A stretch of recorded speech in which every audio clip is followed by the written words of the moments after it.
우리가 가야 할 다른 길이란 말씀의 제목으로 함께 말씀 전하겠습니다. 우리가 가야 할 다른 길. 여러분, 오늘 말씀은요, 매우 어려운 본문입니다. 오늘 우리가 묵상하고 있는 이 말씀을 그저 하나의 이야기로만 듣고 생각하면 이게 간단한 이야기 같이 들릴 수가 있는데요. 그런데 이 본문이 가지고 있는 영적인 메시지를 올바르게 이해하기 위해서는요, 오늘 여러분이 가지신 두 귀를 쫑긋 세우시고 여러분의 마음의 문을 활짝 여시고 조심스레 귀 기울여 말씀을 들어주셔야만 합니다. 그리고 여러분들이 가지신 그 생각의 지경들을 조금씩 넓혀서 말씀을 바라보셔야 해요. 그러니까 이 말씀이 정말로 내게 어떠한 말씀인지 들려오기 위해서는요, 이 말씀은 그렇게 집중해서 듣고 생각하고 묵상해 볼 때에 들리는 이 매지가이와도 같은 그러한 말씀의 본문입니다. 이 본문의 말씀 자체가 그다지 어려운 것은 아니지만요, 이 본문의 메시지가 가진 영적인 의미를 이해하려고 하다 보니 오늘 말씀을 들으실 때 여러분들이 좀 지루한데? 피곤해진다라고 느껴지실 수도 있을 겁니다.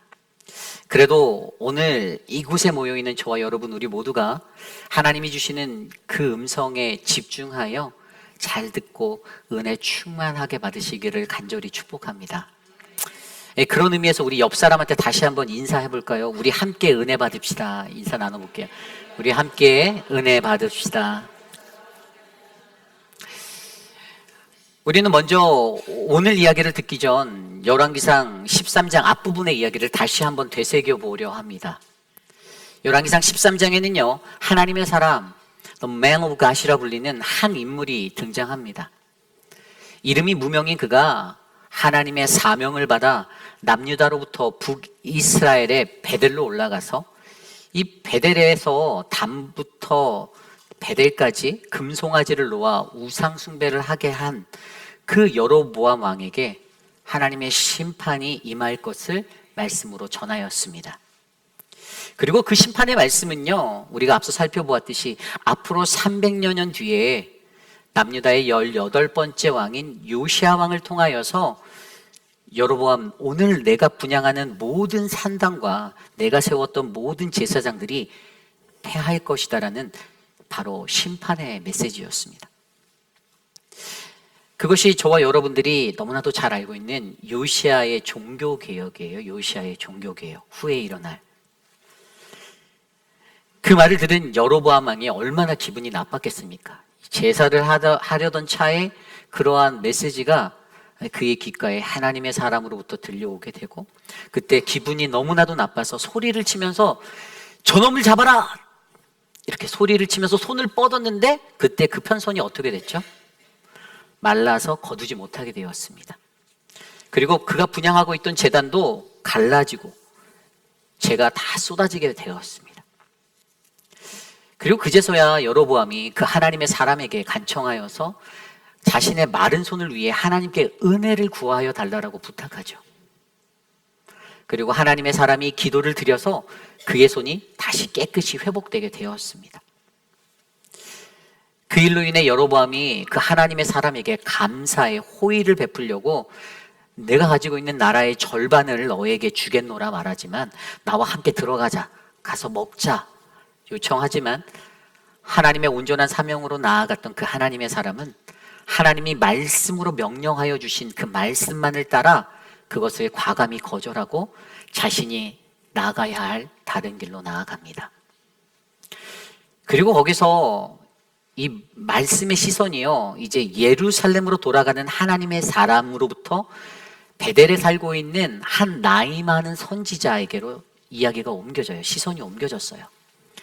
그리고 그는 베델에서 일어났던 하나님의 사람과 여로보암 왕의 사건을, 그 이야기를 마을 사람들로부터 전해들은 자신의 아들들에게 듣고, 그리고 하나님의 사람을 찾아가고 만나게 되는데요.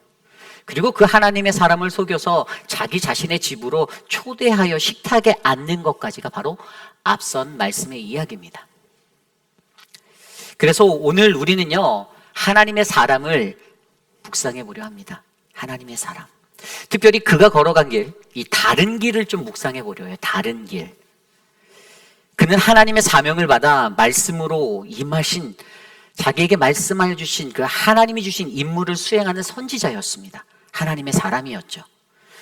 하나님의 사람이라는 이 단어는 히브리어로 이쉬 하엘로힘이라고 제가 어제 말씀드렸어요. 이쉬 하엘로힘. 그것이 의미가 갖고 있는 게 무엇이냐면 하나님의 사명이 있는 사람. 근데 선지자와 같은 역할이잖아요. 그런데 선지자라고 불리는 히브리어 나비는요, 제가 어제 설명드린 대로 그냥 자신이 해야 되는 그 선지자적 사역에만 관심을 두는, 집중하는 것이라면, 오늘 이쉬 하엘롬이라고 불리는 이 단어는요, 바로 하나님의 소명에 관하여 집중하고 있는 삶의 모습을 나타내는 단어입니다. 결국에 하나님의 사람이라고 부르는 그에게는요, 하나님이 그에게 어떻게 그 소명을 맡고 살고 있는지에 집중하고 계시다라는 그 생각을 우리가 가질 수가 있는 단어입니다. 어쨌든 하나님께서는요, 그를 부르셨습니다. 그리고 그에게 합당한 기름 부으심의 능력을 주셨고요, 그가 감당해야 하는 이 선지자적 소명을 더하여 주셨습니다. 세상을 상대할 수 있는 영적 권세도 그에게 주셨습니다. 이미 말씀의 앞부분에서 저와 여러분 우리가 보아서 알고 있듯이 하나님의 사람, 그에게 있었던 사명은요, 어긋난 죄악의 길을 걷고 있는 여로보암 왕에게 찾아가 북이스라엘을 향하여서 너희의 우상 숭배의 죄는 반드시 심판을 받을 것이다라는 하나님의 심판의 말씀을 전하는 것이 그의 사명이었습니다. 그리고 우리가 잘 알듯이 그는 전혀 흔들림 없이 그의 임무를 잘 마무리하고 예루살렘으로 돌아갑니다. 그럼 그가 오늘 말씀에서 죽게 되었다라고 나와 있어요. 그가 죽었다라고 설명합니다. 저는 오늘 이 죽음이 매우 이상한 죽음이다라고 말씀드리고 싶어요. 매우 이상한 죽음. 왜일까요? 오늘 그가 맞이한 이 죽음이 왜 매우 이상한 죽음인지를 오늘 말씀을 통해서 함께 나눠보려고 합니다. 하나님의 사람이라고 부르는 그의 죽음의 이야기. 오늘 그 하나님은 그의 죽음의, 하나님의 사람의 그 죽음의 이야기를 통하여서 이곳에 모인 저와 여러분들에게 무언가를 말씀해 주시기를 원하십니다. 오늘 이곳에 계신 우리 모두가 오늘 주시는 말씀 안에서 하나님이 말씀하시는 우리가 가야 할 길, 이 다른 길에 관하여 깊이 있게 묵상해 보시고 생각해 보시는 아름답고 귀한 시간 되시기를 간절히 기도드립니다. 우리가 가야 할 다른 길, 오늘 첫 번째로 하나님의 사람은 다른 길로 갔습니다. 하나님의 사람은 다른 길로 갔습니다. 오늘 말씀을 이해하려면 먼저 우리는 오늘 말씀의 주인공인 하나님의 사람의 앞선 행동들을 조심스레 생각해 보셔야 합니다. 앞서 여로보암 왕을 만나서 하나님의 말씀을 전하고 그 왕의 호의를 보기 좋게 거절하고 확고한 신념으로 나아가던 하나님의 사람을 우리는 기억하고 있습니다. 당신의 나라의 절반을 준다 해도 나는 당신과 함께 먹거나 마시지 않겠습니다라는 이 매우 굳은 의지의 모습을 보여줬는데요, 저는 오늘 그가 보여주신 이 모습이 오늘 이 시대를 살아가는 하나님의 사람들이 가져야 할 믿음의 신념이라고 믿습니다. 믿음의 신념. 물론 어떤 사람들은 그는 전혀 융통성이 없어 보인다, 매우 냉철한 냉혈한 같은 모습이다라고 바라볼 수도 있겠지만, 그러나 그의 사명에 그가 갖고 전하는 그 하나님의 복음은요, 그 하나님의 말씀은 온 세상에 드러나야 할 참된 진리, 거짓 없이 꾸며지지 않고 온전하게 선포되어야 할 하나님의 말씀이지, 그것을 듣는 이들의 편의에 맞춰지거나 또는 남용되거나 도용될 수 있는 타협점은 아니라는 것입니다. 그렇죠? 그래서 그는 오직 하나님께로부터 받은 그 말씀만을 전하려고 그 마음으로 그의 사명의 길을 걸어갔습니다. 그리고 여로보암 앞에 가서 그 임무를 완벽하게 수행하게 되었습니다. 그리고 여기서 더 중요하게 보이는 한 가지가 보입니다. 그것은 그러한 그가 사명을 마치고 떠날 때 어떻게요? 그가 자신의 그 사명을 마치고 베델에서 남유다로 다시 돌아가려고 할 때 오늘 성경에 보면 그는 다른 길로 갔다라고 성경은 기록하고 있어요. 열왕기상 13장 10절 말씀입니다. 이에 다른 길로 가고 자기가 베델에 오던 길로 되돌아가지도 아니하니라. 아멘. 다른 길. 이것을 English Standard Version에는요, He went another way라고, 이 길은 another way라고 기록하고 있습니다. another way. 다른 길이에요. 여러분, 이 베델은요, 예루살렘에서 북쪽으로 10km 정도 떨어진 그러한 지점에 위치한 유다의 변경 지역이었습니다. 예루살렘에서 그리 멀지 않은 곳이에요. 17km 정도 된다면. 그리고 베델에서 예루살렘으로 가려면 분명 거기에는요, 여러 가지의 길이, 루트가 있었을 것이에요. 그곳으로 가려는 사람들이 자신이 원하는 경로를 선택할 수가 있었을 것입니다. 그러나 하나님의 사명을 다한 후 그가 떠날 때 그는 다른 길로 나아갑니다. 왜죠? 그것은 앞선 9절 말씀에서 하나님이 분명히 그에게 왔던 길로 되돌아가지 말라라고 말씀하셨기 때문이에요. 9절입니다. 이는 곧 여호와의 말씀이 내게 명령하여 이르시기를 떡도 먹지 말며 물도 마시지 말고 왔던 길로 되돌아가지 말라 하셨음이니이다 하고. 아멘. 하나님은 그에게 분명 왔던 길로 되돌아가지 말라고 말씀하십니다. 왔던 길로 되돌아가지 말라. 이것은 하나님의 명령이었어요. 그렇다면 여기서 우리는요, 그가 나아간 이 다른 길이 무엇인지, 어떠한 길인지를 함께 고민해 보아야겠습니다. 그러기 위해서 우선 본문의 문맥상 이 9절에 왔던 길로 되돌아가지 말라라는 의미를 한번 생각해 볼까요? 이 왔던 길로 되돌아가지 말라라는 이 9절은 두 가지로 그 의미를 생각해 볼 수가 있습니다. 하나는 그냥 문자적인 거예요. 그가 베델로 들어올 때 그 왔던 길을 나갈 때는 사용하지 않는 것입니다. another way예요, 말 그대로. 예를 들어 그가 베델에 이르기 위해서 취한 경로가 A라는 경로가 있었다면 돌아갈 때는 A가 아닌 B라는 다른 경로로 돌아가라 이겁니다. 그리고 또 다른 하나는요, 이거는 영적인 의미로 해석할 수 있는 건데요, 한 번 간 길을 절대 다시는 돌이키지 않는다라는 의미가 될 수도 있어요. 이게 무슨 의미냐 하면요, 왔던 길로 되돌아가지 말라를 영적으로 생각해 보면 우리가 지나온 길에서 되돌아가지 마라, 계속 가라라는 의미가 된다라는 거예요. 그 길로 계속 가라. 그렇죠? 예를 들어 우리가 예수 그리스도를 믿으면서 그때 한 길로만 쭉 가야 되는 거잖아요. 너무나도 잘 알잖아요. 예수님만. 그런데 그때 되돌아가거나 다른 길로 가면 안 된다는 거예요. 예수를 믿다가 중간에 이거는 아닌데 나 마음 상했어 하면서 부처에게로 가면 안 된다라는 겁니다. 그런 의미예요. 그러므로 결국 오늘 하나님의 사람이 가야 하는 그 다른 길은 어떠한 길입니까? 물론 성경 본문의 내용에 충실하면 그 문자적으로 온 길로 가지 말아라. He went another way and did not return by the way that he came back to Bethel 이라는 의미로 경로 A가 아닌 B의 경로로라는 의미가 정확하게 있지만, 이것을 영적인 의미와 함께 생각해 보면 우리가 한 번 선택한 길에서 돌아서지 않는 것, 저는 이 두 가지의 의미가 함께 적용되어진 것이 바로 오늘 말씀의 다른 길이다라고 말씀드리는 겁니다. 그래서 다른 길은요, 우리가 한 번 선택한 그 길은 변하지 않고 나가야 하는 길, 세상이 따르는 길들과는 전혀 다른 아주 이상하고 매우 특수한 길임을 저와 여러분들이 먼저 이해하셔야 합니다. 이것을 조금 더 정확하게 말씀드리자면, 우리가 나아가는 이 길은요, 세상의 모든 이들이 추구하고 찾는 보편적인 길이 아닙니다. 너무나도 일상적이지도 않고 전혀 논리적으로도 맞지 않은 아주 이상한 길이 될 수 있음을 저와 여러분들이 이해하셔야만 돼요. 그래서 이러한 영적인 의미 안에서 다른 길, 그 길이 바로 오늘날 우리 그리스도인들이 걸어가야만 하는 그 다른 길이 되어야 한다라는 것입니다.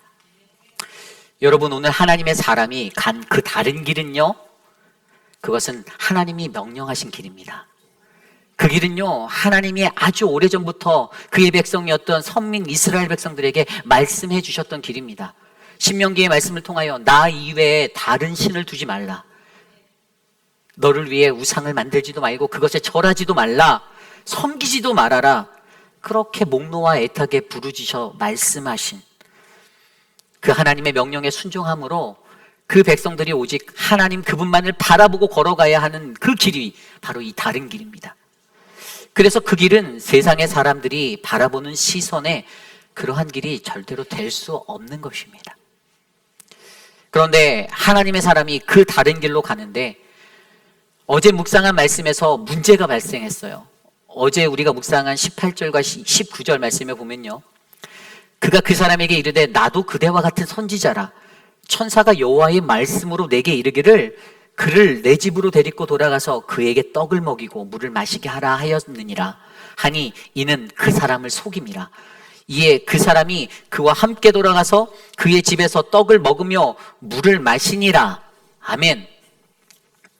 하나님의 사람, 그가 다른 길로 예루살렘으로 돌아가고 있었는데 그가 베델에 나이가 많은 선지자의 거짓말에 속아 왔던 길을 되돌아가는 또 다른 길로 접어서게 됩니다.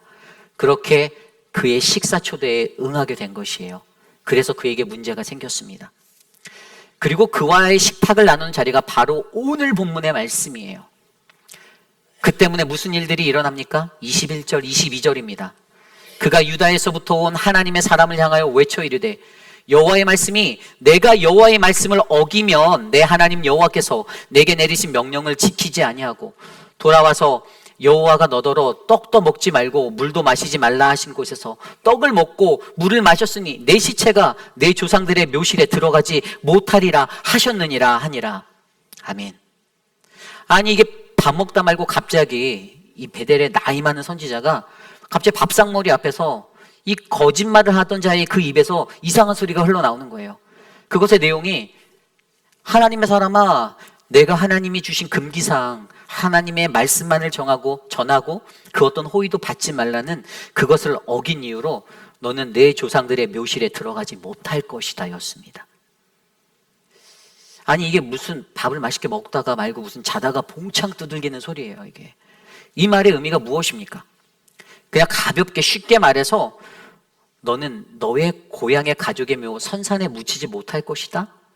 너는 돌아가는 길에 길거리에서 객사할 거야를 선포하는 것입니다. 왜죠? 그 이유는 그가 하나님의 말씀에 순종하지 아니하였고 어겼기 때문이다라고 성경은 기록하고 있습니다. 이 말을 듣고 있는 그가 거기서 먹고 마시던 것이 행복했을까요? 아니요. 그렇지 않습니다. 매우 불편했을 거예요. 힘들었을 겁니다. 그리고 그가 그렇게 나아가다가 결국 어떻게 되었습니까? 24절입니다. 이에 그 사람이 가더니 사자가 길에서 그를 만나 물어 죽임에 그의 시체가 길에 버림받으니 나귀는 그 곁에 서 있고 사자도 그 시체 곁에 서 있더라. 아멘. 결국 그는 예루살렘으로 그 길을 다시 가다가 사자를 만나 죽게 되었습니다. 특별히 여기서 만나다라는 히브리어는 마차라는 단어인데요. 이것은 그저 만나다를 의미하는 미트의 의미만이 아닌 발견하다, 찾아가서 발견하다라는 의미도 가지고 있습니다. 결국 오늘 그의 죽음은요, 이 사자가 그를 찾아가서 쫓아가서 덮쳐서 죽인 것, 반드시 이루어지는 죄의 심판을 보여주고 있습니다. 그렇습니다. 이 이야기를 정리하면 이런 거예요. 오늘 말씀에 하나님의 사람, 그는 베델에서 다른 길로 예루살렘으로 돌아갔습니다. 그런데 거기서 베델의 나이 많은 선지자의 꾀임에 넘어가 하나님이 말씀하지 않은 다른 길로 되돌아가니 그는 죽게 되었습니다. 이것이 전부예요. 결국 오늘 그의 죽음의 이야기는요, 오늘 하나님의 사람이 하나님께 명받은 다른 길로 나아가다가 그는 자신이 선택한 또 다른 길을 나아가는 것입니다. 그 다른 길로 나아가는 이유가 나이 많은 선지자에게 속았기 때문이든 어쨌든 그 길은 다른 길이었어요. 그가 가는 길은 다른 길이에요. 그가 하나님의 사람임에도 불구하고 그 길을 걷는 길은요, 온통 다른 길뿐이었습니다. 여러분, 무엇이 느껴지십니까? 이 사람의 모습을 바라보고 저는요, 오늘 이러한 모습의 사람이 바로 다른 길을 헤매이는 것이 바로 저와 여러분 우리들의 모습이 아닌가 싶습니다. 하나님이 원하시는 다른 길이 우리에게 있었습니다. 그런데 우리는 여전히 이 땅에 살며 또 다른 길을 찾아 헤매이고 있습니다. 저는 오늘 이 말씀 안에서 하나님의 사람이라 불리는 이 저의 모습 안에서도 하나님이 저에게 부탁하신 다른 길, 그것이 있음에도 불구하고 내가 여전히 원하고 내가 소망하여 걷고 있는 그 다른 길들을 바라보게 됩니다. 그리고 오늘 이것이 베델에 속한 북이스라엘의 현재 상태의 모습이다라는 것이죠. 여러분, 우리가 걷고 있는 길들을 돌아보시기를 부탁드립니다. 우린 오늘 어느 길로 걷고 계십니까? 오늘 말씀에서 하나님의 사람을 통해 그가 걸었던 그 다른 길을 통해서 저와 여러분, 우리 모두가 걸어야 할 다른 길을 바라보고 그 바른 길을 올바르게 걸어가시는 저와 여러분 되시기를 간절히 소망합니다. 이것이 우리가 가야 할 다른 길, 오늘 말씀의 첫 번째, 하나님의 사람은 다른 길로 갔습니다입니다. 우리가 가야 할 길, 다른 길, 오늘 두 번째, 하나님의 사람이 다른 길로 간 것에는 다 이유가 있습니다. 오늘 두 번째로, 하나님의 사람이 다른 길로 간 것에는 다 이유가 있습니다. 하나님의 사람은요, 하나님이 말씀하신 다른 길이 아닌 또 다른 길로 나아갔다가 죽음을 맞게 되었습니다. 그렇죠? 그리고 일반적으로 오늘 본문에 대해서 우리는 그것이 바로 그 사람이 가졌던 불순종 때문이다라고 그렇게 믿습니다. 그런데 우리는 여기서 매우 중요한 영적인 원리를 한 가지 발견해 봅니다. 그것은 바로 오늘 하나님의 사람, 그의 죽음은 어떠한 죽음인가라는 질문이에요. 어떠한 죽음인가? 하나님의 사람의 죽음은 어떠한 죽음인가? 여러분, 오늘 그의 죽음은요, 어떠한 죽음인가요? 이게 무슨 말인가 하면, 여러분, 개한테 물려서 죽으면 개 죽음이죠. 그러니까 사자한테 물려 죽었으니까 사자 죽음이다 이러시면 안 되는 거예요. 예. 그럼 제가 여기서 여러분께 질문을 하나 드려보겠습니다. 제가 지금 드리는 이 질문의 해답을 여러분이 온전히 이해하실 때에 그때 우리는 오늘 말씀 속에 다른 길에 대한 완전한 이해에 이를 수가 있어요.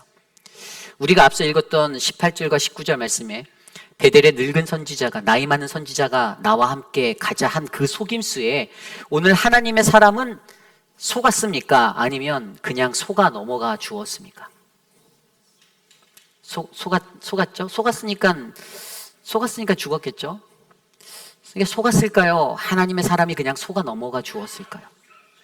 네, 속았어요. 저기 속았다고 네, 그렇게 말씀하시네. 속았습니다. 네, 그렇죠. 네, 맞습니다. 근데 우리가 일반적으로는 하나님의 사람 그가 속아서 하나님의 명령을 어겨 죽였다라고 이렇게 알고 있는데, 그런데 오늘 그는요, 그가 일부러 속아 넘어가 주어서 죽게 되었다라는 사실을 믿으셔야만 합니다. 오늘 제 설교의 포인트는 그거예요. 바로 오늘 본문의 두 번째 핵심, 하나님의 사람이 다른 길로 간 것에는 다 이유가 있다가 일부러 쏘가 주었다라는 거예요. 오늘 말씀 25절부터 32절까지의 말씀을 들여다보면 하나님의 사람의 시체가 버려진 것과 그 곁에 선 사자가 선 것을 사람들이 보고 나이 많은 선지자가 사는 성읍에 가서 사람들에게 그것을 막 전했습니다. 그리고 그 나이 많은 선지자가 뭐라고 말하냐면, 아들들이 와서 얘기했을 때 이것이 여호와의 명령에 불순종한 예언자의 최후다.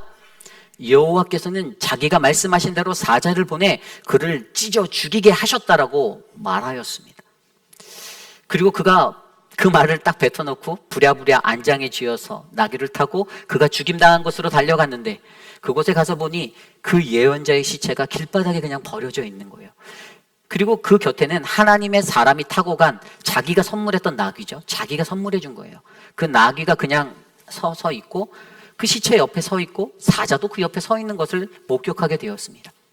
그런데 특이한 것은 그 사자가 시체도 먹지 않고 나귀도 찢어버리지 않았다는 거예요. 그래서 그가 어떡합니까? 그 시체를 나귀에 싣고 돌아와 매우 슬피 울며 그의 시체를 자기 가족의 묘에 묻어주고 오 나의 형제여라고 슬프게 애곡하였습니다.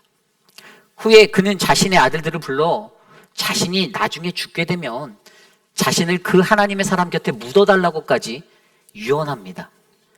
이전에 그가 여로보암 왕 앞에서 여호와의 명령을 받아 외쳤던 베델과 단과 사마리아의 여러 성에 있는 산당들을 향해 외친 하나님의 심판의 메시지가 반드시 이루어질 것이라고도 그들에게 말합니다. 여러분, 오늘 이 말씀에 담긴 하나님의 사람이 걸어간 다른 길의 의미가 느껴지십니까? 보이시나요? 오늘 이 베델의 나이 많은 선지자는요, 그 하나님의 사람, 그의 죽음 앞에서 진심으로 회개하게 되었어요. 자신의 가족의 묘를 내어주고요, 자신도 그와 함께 묻어달라고 부탁합니다. 여러분, 히브리인들의 개념에서 그들의 사상 가운데 함께 묻어달라는 것은요, 그 정도로 사무쳐 있는 하나됨을 의미하는 것입니다. 우리가 받는 세례가 그러한 개념 아닙니까? 예수 그리스도의 십자가 죽음에 나도 죽고 그분의 부활에 나도 살아. 나는 그분과 연합하기 원한다라는 고백이 바로 세례잖아요. 그러기에 오늘 이 나이 많은 선지자의 이 고백은요, 정말로 진실되이 그와 하나 되고픈 그러한 마음의 행동이었고 변화였다라는 사실입니다. 진정한 회개가 일어난 것입니다. 오늘 그렇게 행하는 그가 전에는 어떠한 사람이었습니까?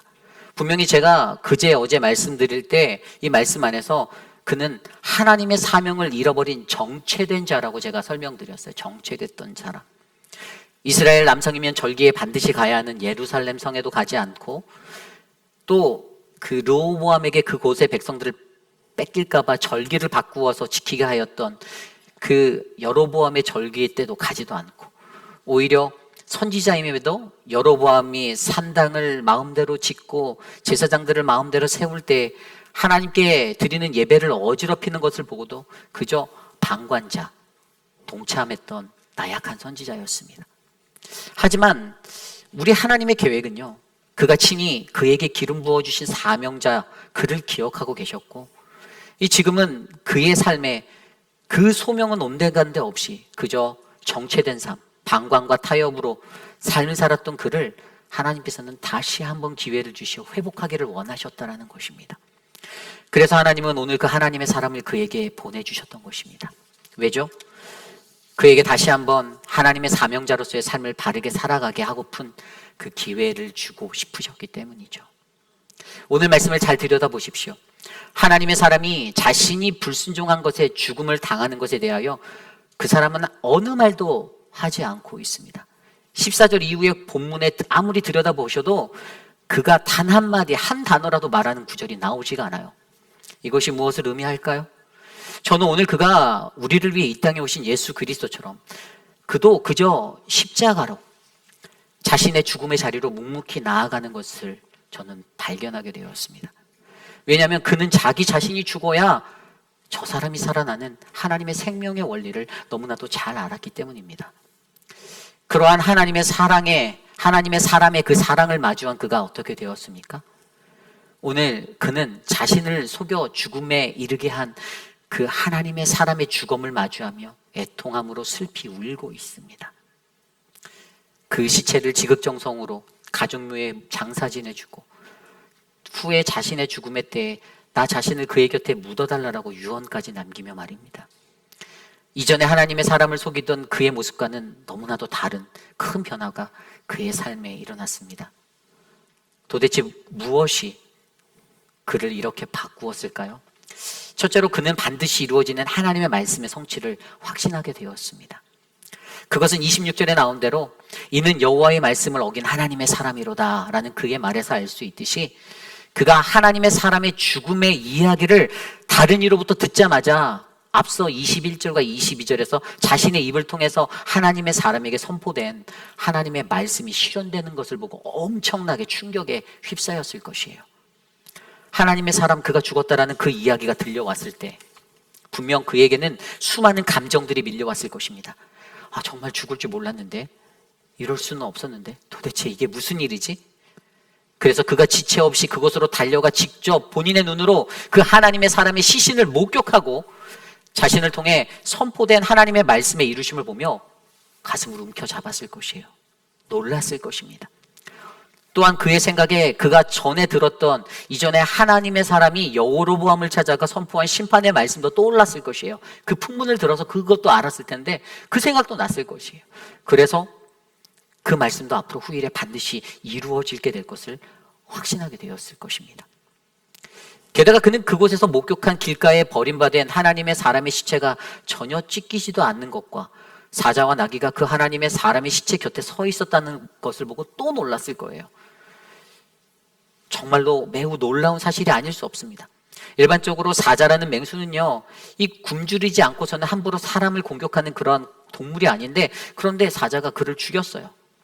그런데 더 이상 그 어떤 해를 주지 않고 그와 함께 나귀와 함께 그 하나님의 사람 곁에 머물러 있었습니다. 그 늙은 선지자가 올 때까지요. 기다리고 있었던 거예요. 왜죠? 그가 오면 그가 그 하나님의 사람의 시체를 묻어줄 것을 하나님은 알고 계셨기 때문입니다. 오늘 이 사건의 타겟이 바로 이 나이 많은 선지자였기 때문이죠. 그래서 그는 이러한 일을 통하여 반드시 이루어지는 하나님의 말씀의 성취를 마음 깊숙이 다시 한번 확신하게 되었습니다. 그리고 두 번째로 확신한 것은 반드시 이루어지는 하나님의 심판도 깨닫게 되었어요.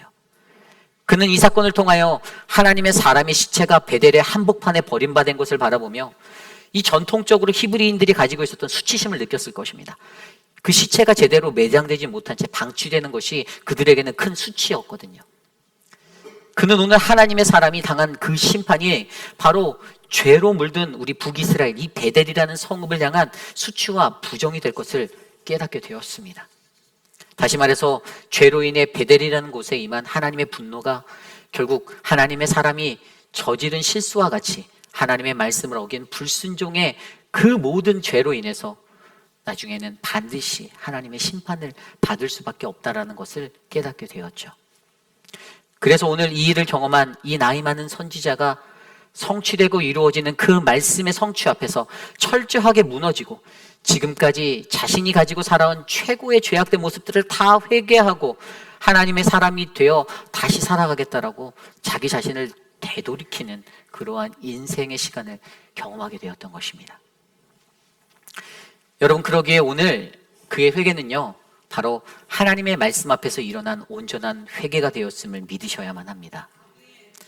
그리고 그것의 핵심은 오늘 이러한 그의 회개는요, 바로 자신이 속여버린, 아니 다른 말로 하면 그저 말없이 바보같이 속아진 그 하나님의 사람의 묵묵한 헌신에 깔려 있다라는 것입니다.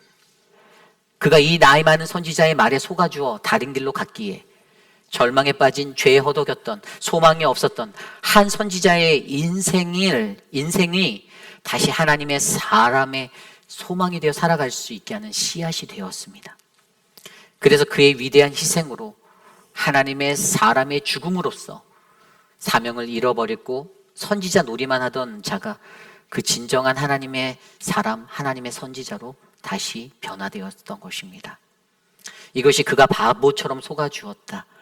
하나님의 사람, 그가 다른 길로 간 것에는 다 이유가 있다의 핵심입니다.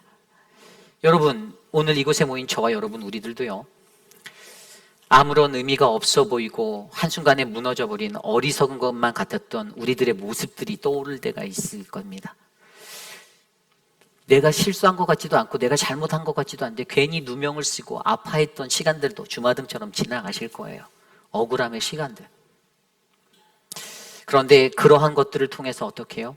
오늘 이 시대에 죄에 빠져 허덕이는 누군가를 살리기 위해, 그 사람을 다시 한번 진정한 하나님의 사람으로 세우기 위해 일부러 속아 넘어가지고 다른 길로 가 자신의 목숨을 버린다라면 그때 그들 중에 누군가는 반드시 하나님의 사명을 다시 회복하고 깨닫게 될 줄 믿으시길 바랍니다.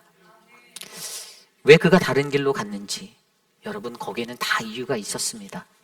바로 한 영혼을 살리기 위해, 그 한 영혼을 하나님의 백성으로 세우기 위해, 회복하기 위해, 하나님의 그 엄청난 구원의 계획 위에 여러분의 삶도 그 다른 길에 서보시지 않겠습니까? 저는 그러한 은혜가 저와 여러분 우리의 삶에도 충만하기를 간절히 기도드립니다. 여러분 기억하십시오. 오늘 하나님의 사람은 그것을 위해 다른 길로 갔습니다. 그리고 이것이 우리가 가야 할 다른 길, 오늘 말씀의 두 번째, 하나님의 사람이 다른 길로 간 것에는 다 이유가 있습니다입니다. 오늘 우리는 하나님의 사람이 걸어간 다른 길과 하나님의 사람이 다른 길로 간 이유를 말씀으로 살펴보았는데요, 오늘 마지막으로 그렇다면 하나님의 다른 길은 무엇인가입니다. 하나님의 다른 길은 무엇인가? 하나님의 다른 길, 그것은 바로 예수 그리스도이십니다. 아멘.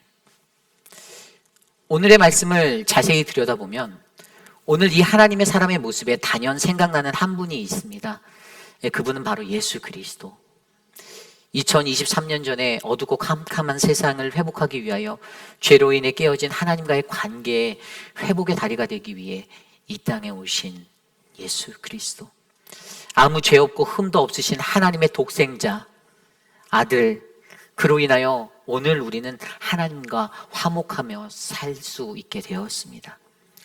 목수의 아들로 이 땅에 태어나 아무도 가지 않는 그 길을 걸으며 하나님의 나라 그 복음을 선포하고 세상에 돌아보지 않는 과부와 고아들, 사회적 약자들과 궁핍한 모든 이들, 병든 자들, 고통받는 모든 이들, 어느 민족 누구에게나 공평하게 찾아오신 하나님의 사람 예수 그리스도, 그분은 이 땅의 유일한 길, 바로 하나님 그분의 다른 길이십니다. 요한복음 14장 말씀에 보면 예수님은 근심에 빠진 제자들에게 걱정하지 말고 나를 믿으라라고 말씀하십니다.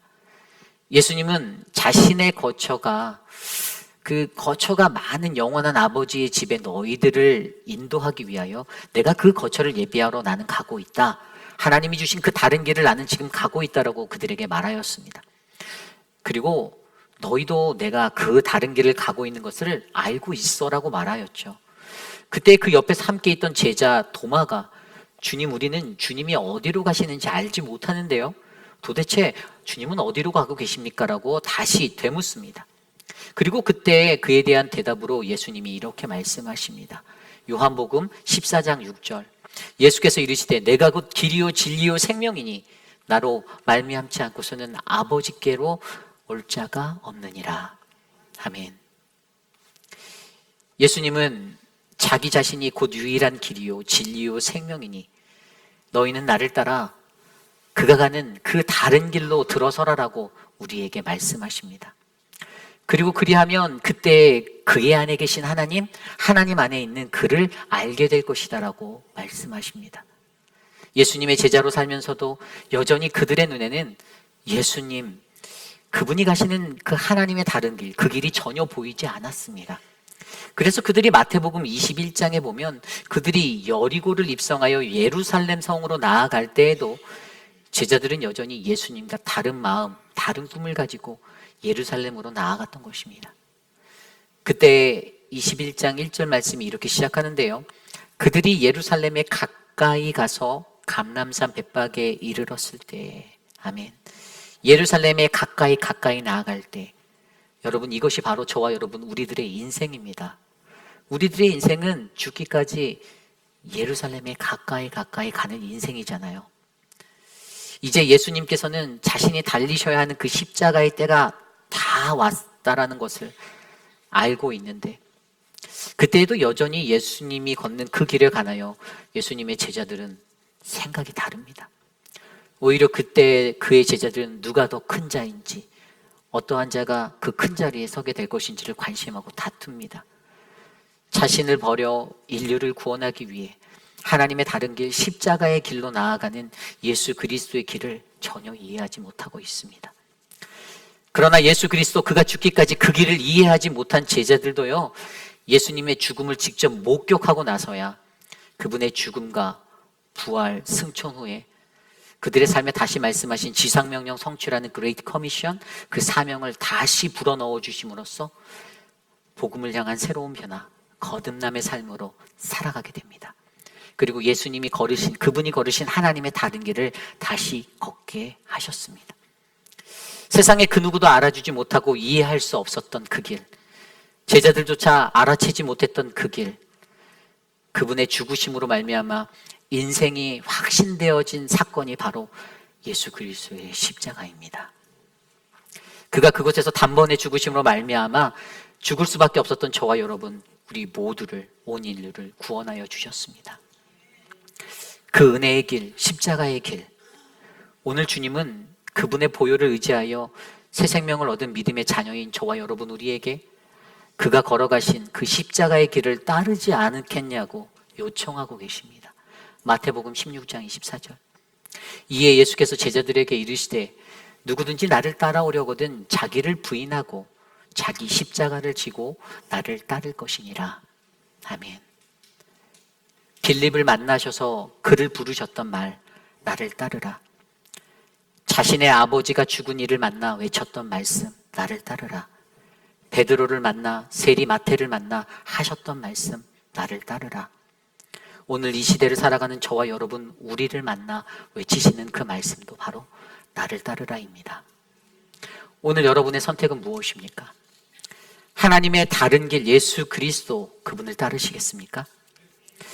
여러분, 세상에 많은 사람들이 가는 그 길을 가면요, 그들이 원하고 바라는 것을 이룰 수도 있습니다. 내가 원하는 거 얻을 수도 있어요.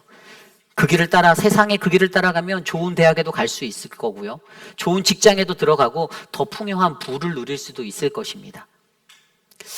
여러분, 그러한 인생의 길을 걷는 꿈을 꾸고 살고 계신가요? 아니면 우리 주님이 가신 그 길에서 하나님의 말씀의 성취를 믿으며 비록 좁고 험한 주님 가신 그 길을 걸으며 죽어가는 수많은 영혼 중에 한 명이라도, 한 영혼이라도 살리겠다라는 그 복음의 능력으로 살아가기를 원하고 계신가요? 여러분, 오늘 여기에 모인 우리는요, 그리스도를 섬기고 따르는 그분의 자녀, 하나님의 백성입니다. 그러한 우리들이 가야 할 다른 길, 그 길이 무엇입니까? 오늘 이곳에 모인 저와 여러분, 우리 모두가, 사랑하는 우리 회의빛 한인 장로교회가 주님이 가신 그 십자가의 길을 걸으며 우리가 이 땅에 죽어가는 수많은 영혼을 살리는 그 하나님의 사람, 그 다른 길을 걷는 우리 모두가 되시기를 축복합니다. 이것이 오늘 말씀의 마지막, 하나님의 다른 길, 그것은 바로 예수 그리스도이십니다. 이제 말씀을 정리하고자 합니다. 인간의 일생에 있어서 우리는 늘 수많은 길을 마주하게 됩니다. 어느 목적지를 가더라도 그곳에 이르기 위한 길은 참으로 많은 길이 있습니다. 그리고 이 땅의 그리스도인이라 불리는 저와 여러분, 우리들도 우리가 그를 믿는 신앙으로서 가야 하는 길은 많이 있을까요? 하나예요. 다른 길. 세상에 놓여진 넓은 대로가 아닌 우리가 걸어가야 하는 그 좁고 좁은 길, 좁고 험한 길, 우리는 그 길을 십자가의 길이라고 부릅니다. 그리고 우리는 그 길을, 하나님이 말씀하신 그 다른 길을 가야만 한다라는 것을 너무나도 잘 알고 있습니다. 왜죠? 우리의 죄를 알고도 속아주신, 우리한테 쏘가주신 예수 그리스도가, 그분이 바로 저와 여러분 우리 안에 있기 때문입니다. 오늘 말씀 속 하나님의 사람도 유혹에 넘어져 다른 길로 나아가 실패한 길을 걸었던 것만 같이 보입니다. 그러나 여러분, 하나님의 말씀으로부터 부르심 받은 그 길의 끝은요, 우리가 실패해야만 이룰 수 있는 하나님의 역사, 그 십자가의 능력, 이것이 복음이라는 것을 기억하시길 바랍니다. 여러분, 우리가 가야 할 다른 길, 저는 오늘 이 길을 걷는 저와 여러분 우리 모두가 이 말씀 속에서 하나님의 사람이 걸어간 그 다른 길, 그리스도가 보이신 십자가의 길 위에 서시기를 간절히 부탁드립니다. 그리고 그곳에서 죽어가는 한 영혼, 죄로 인해 죽을 수밖에 없던 그 한 영혼을 살리려고 기꺼이 속아주고 죽어주는 우리 모두가 되시기를 소망합니다. 우리가 겪는 인간관계에서 사람들 때문에 시험 들고, 사람들 때문에 마음 아파하고 상처받아서 그들이 가장 먼저 취하는 게 뭔가요? 하나님을 멀리 하잖아요. 하나님의 사람이 저런 사람이라면 나는 예수 안 믿겠어라는 게 그 세상 사람들의 말이잖아요. 물론 정의로운 것도 좋고 바른 것도 다 좋은데 그것들을 다 거짓으로 넘어가자는 게 아니라, 여러분, 때로는 지그시 눈 감고 넘어갈 때도 필요하다라는 말입니다. 그래야만 내가 사는 것이 아니라 나와 함께하는 우리 공동체가, 여러분의 가정이, 우리 회의빛 한인 장로교회가 주님 안에서 회복되고 살아날 줄 믿습니다. 그리하여 하나님의 다른 길, 온전한 예수 그리스도 십자가의 그 길을 걷는 저와 여러분 우리 모두가 이곳에 충만하기를 간절히 소망합니다. 이 시간 오늘 말씀을 준비하며 이 찬양이 생각났습니다. 주님 다시 오실 때까지 우리 모두 자리에서 일어나 함께 찬양 드립니다.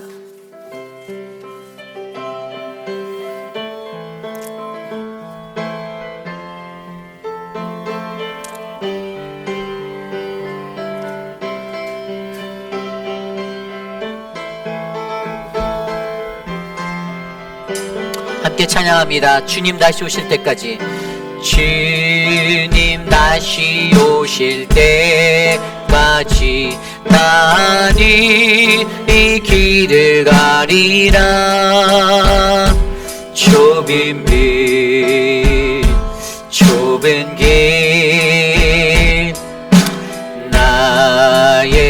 십자가 나의 가는 이 길 끝에서 나의 가는 이 길 끝에서 나는 주님을 보리라. 영광의 내 주님, 영광의 내 주님, 나를 맞아주시리. 주님 다시 오실 때까지, 주님 다시 오실 때까지 나는 일어나 달려가리라. 주의 영광 온 땅 덮일 때 나는 일어나 노래하리. 내 사모하는 주님 온 세상 비주시라. 내 사모하는 주님 영광의 왕이. 우리 다시 한번 찬양합니다. 주님 다시 오실 때까지, 주님 다시 오실 때까지 나는 이 길을 가리라. 좁은 길 나의 십자가 지고 나의 십자가 나의 가는 이 길 끝에서 나의 가는 이 길 끝에서 나는 주님을 보리라. 영광의 내 주님, 나를 맞아주시. 주님 다시 오실 때까지, 주님 다시 오실 때까지 나는 일어나 달려가리. 주의 영광 온 땅 덮을 나는 일어나 노래하리. 내 사모한 주님 온 세상 아멘. 주시라. 내 사모하는 주님 영광의 왕이. 내 사모하는 주님, 내 사모하는 주님 온 세상 비주시라. 내 사모하는 영광의 왕이시라.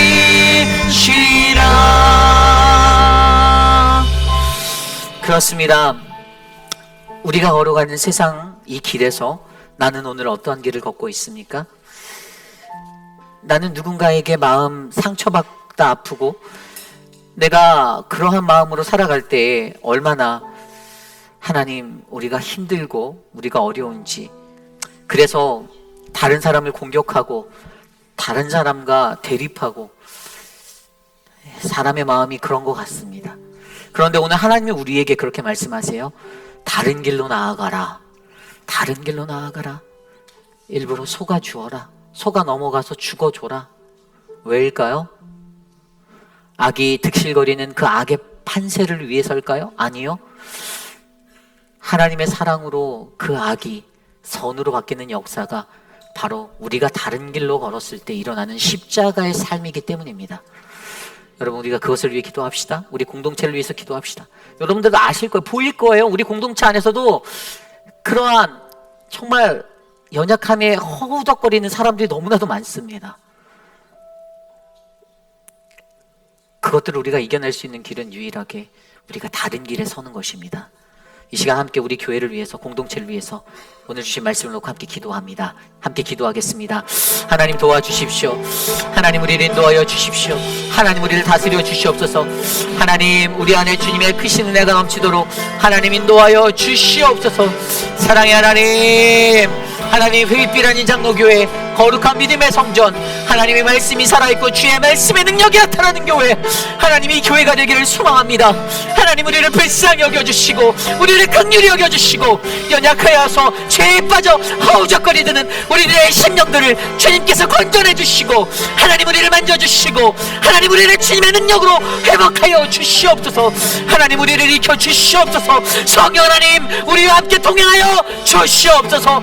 다른 길에 서서 나아가는 우리들, 그 길의 선자가 십자가의 삶 예수 그리스도의 능력으로 서는 자리를 위하여 주시옵소서. 하나님 인도하여 주시옵소서. 참으로 존귀하신 하나님 감사합니다. 오늘 주신 말씀처럼 하나님 주님 오실 그날까지 우리가 가야 할 다른 길을, 그 십자가의 길을 믿음으로 걸어내는 사랑하는 우리 회빛빛 아닌 장로교회 모든 성도님들이 되기를 간절히 소망합니다. 하나님, 내가 조금 손해보고 내가 좀 상처받고 마음 아파서 똑같이 2배로 3배로 더 갚아줄게라고 다짐하는 악의 무리가 아니라, 하나님 내가 고통받는 이 자리에서 하나님 저 영혼을 위해 긍휼함을 가지고 기도하겠습니다. 하나님 우리를 회복하여 주시옵소서라고 고백하는 사랑하는 우리 모든 성도님들 될 수 있도록 은혜를 베풀어 주시옵소서. 사랑하는 천문자 집사님, 돌아오는 화요일 유방 수술이 예약되어져 있습니다.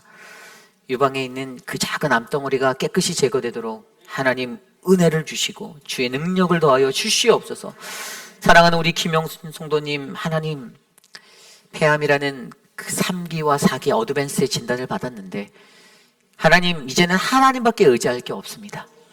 의사의 말이 3기이면 치료가 해볼만 하고 4기이면 그냥 주님의 때를 기다려야 된다라고 말씀하시는데, 하나님 눈물을 닦고 기도하는 하나님 그 기도를 들어주시고 하나님의 은혜로 회복하시고 놀라운 주의 삶을 베풀어 주시옵소서. 사랑하는 우리 부창의 집사님, 딸 영예의 회복을 주시고 하나님 오늘 이곳에 와 다시 예배할 수 있게 해주셔서 감사합니다. 하나님 이제 회의필에서의 삶들을 조금 정리하려 합니다. 얼마의 기간이 될지 모르겠지만 하나님 인도하시는 그 삶 속에서 주님 늘 주님의 큰 축복을 받을 수 있는 믿음의 가정으로 우리 부창의 집사님과 브라이언 지켜주시옵소서. 사랑하는 우리 미스터 스티브, 하나님 맡겨진 그 사명 감당할 때 솔로몬과 같은 지혜를 더하여 주시고 하나님의 랩을 시험해야 듣는 마음으로 판결하는 믿음의 판사가 되게 이끌어 주시옵소서. 조명희 집사님의 가정을 축복합니다. 그 가정을 지켜주시옵소서. 사랑하는 나메라 집사님 딸 멜리사, 하나님 새로운 삶을 더하여 주셔서 감사하고 귀한 마음으로 귀한 식탁의 교제를 나눕니다. 이것을 먹고 마시는 우리에게 주님의 은혜가 충만케 하옵소서. 지금은 우리 구주 예수 그리스도의 무한하신 은혜와 그 크신 하나님의 사랑하심과 성령 하나님의 감화감동 교통하심의 역사가 어둡고 험한 이 세상, 미혹 넘치는 유혹 많은 이 세상을 살아가며 하나님 나는 세상의 길이 아닌 하나님 예수 그리스도 독생자 아들로 보여주신 그 십자가의 길, 이 다른 길을 내가 걷겠습니다. 내 소명을 회복하시고 죽어가는 영혼들을 나로 인하여 살려주시옵소서라고 간구하는 사랑하는 우리 회빛빛 아닌 장로교 성도님들, 오늘 이곳에 나와 주께 예배드리는 믿음의 권속들 머리머리 위에 저들의 가정과 자녀와 삶의 터전 위에 지금으로부터 영원토록 함께 하시기를 간절히 축원하옵나이다. 아멘.